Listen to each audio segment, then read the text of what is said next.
Assalamualaikum warahmatullahi wabarakatuh. Selamat pagi anak-anak.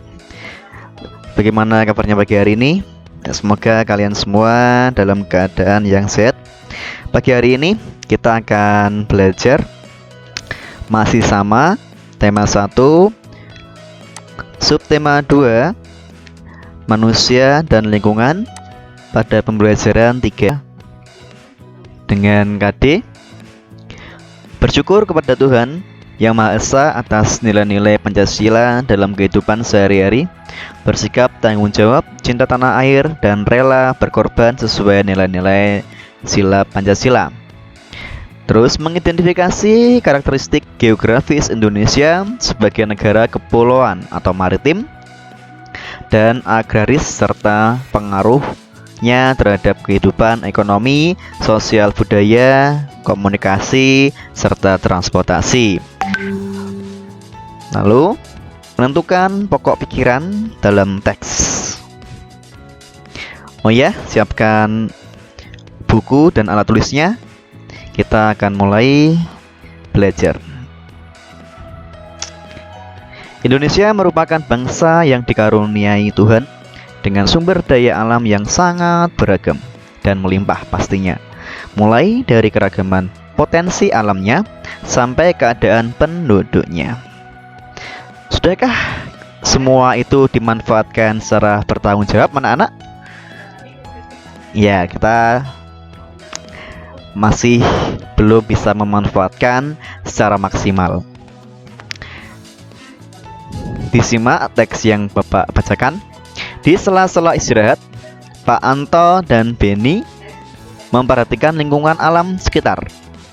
Di sebelah timur mengalir sungai dengan aliran airnya yang jernih dan deras.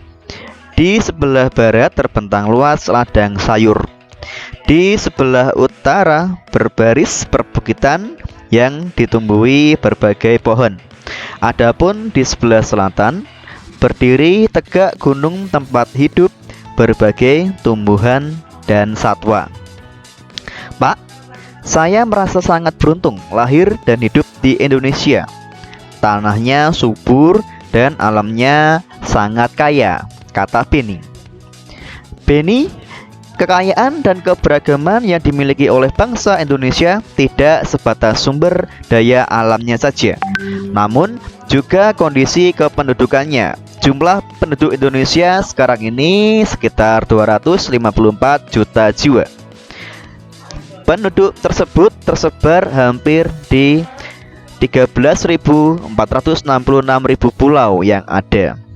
Ini menurut Badan Informasi Geospasial dari Sabang sampai Merauke.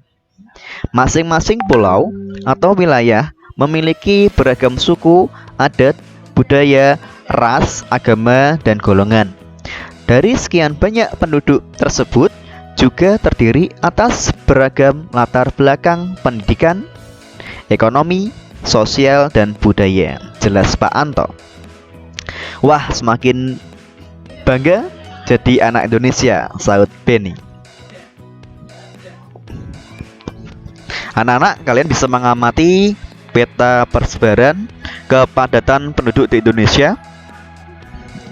Ini kepadatan penduduk Indonesia menurut provinsi tahun 2010. Di sebelah kiri peta itu ada berbagai macam warna. Warna hijau itu yang kurang dari 10 sampai warna merah itu yang lebih dari 1.299.000. Jadi gitu. Jadi setelah kalian mengamati peta Indonesia tadi,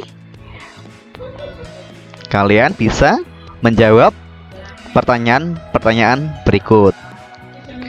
1. Pulau manakah yang paling padat penduduknya di Indonesia?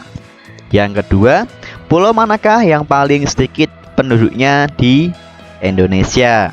3. Berapa jumlah kepadatan penduduk Provinsi Lampung? Yang keempat, berapakah jumlah kepadatan penduduk Provinsi Papua Barat? Yang kelima, Berapakah jumlah kepadatan penduduk provinsi tempat tinggalmu? Nah, kita bisa menemukan jawaban dari melihat peta. Kita bisa melihat warna dari kepadatan penduduk. Seperti ini. Pulau manakah yang paling padat penduduknya di Indonesia? Yaitu Pulau Jawa, karena Pulau Jawa itu berwarna orange kemerah-merahan. Pulau manakah yang paling sedikit penduduknya di Indonesia?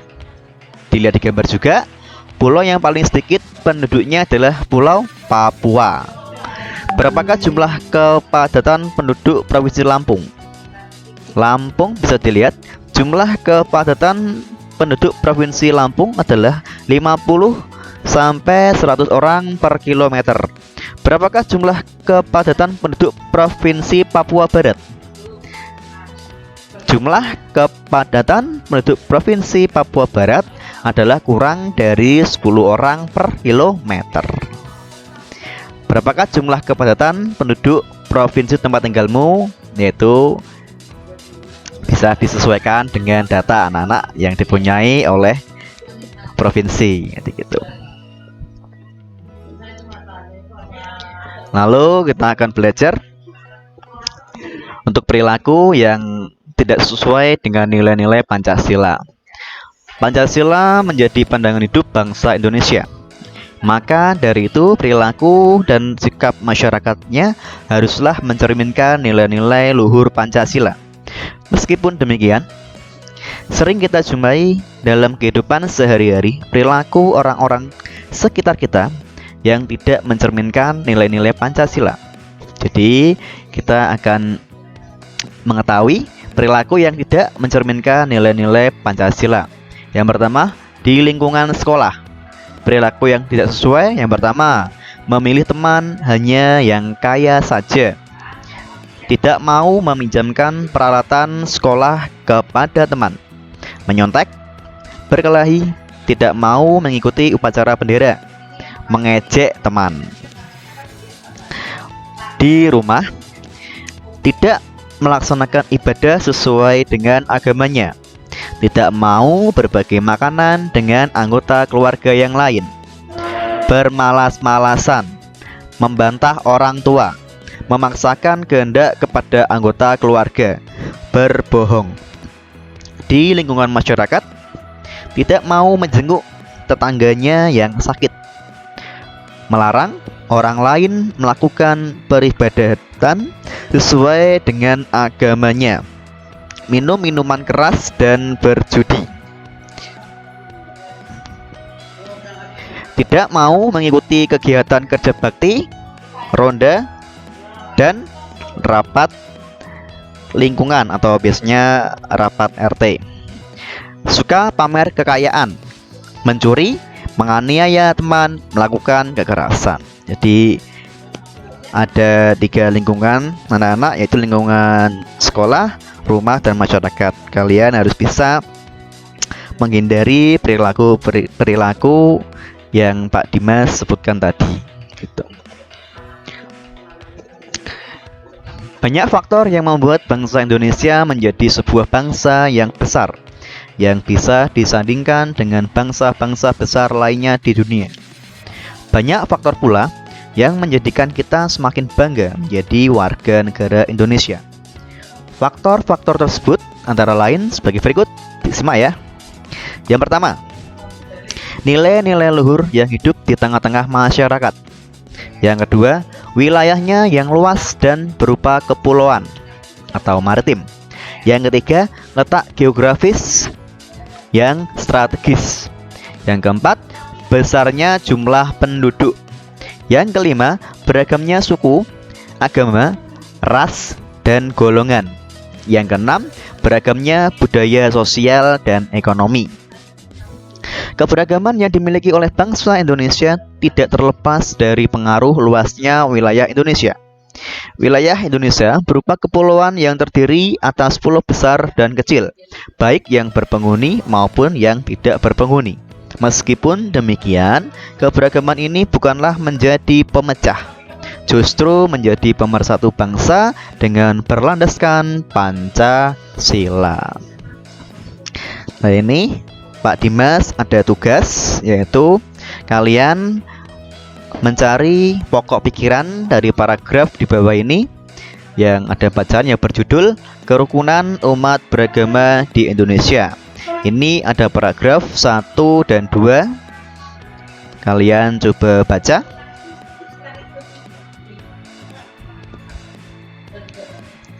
Yang ini paragraf 3, 4, dan 5.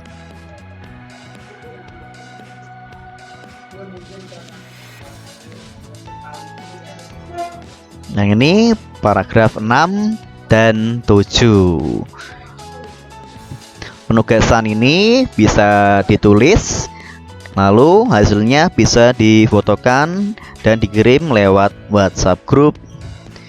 Terima kasih anak-anak, mungkin pagi hari ini cukup sekian. Wassalamualaikum warahmatullahi wabarakatuh.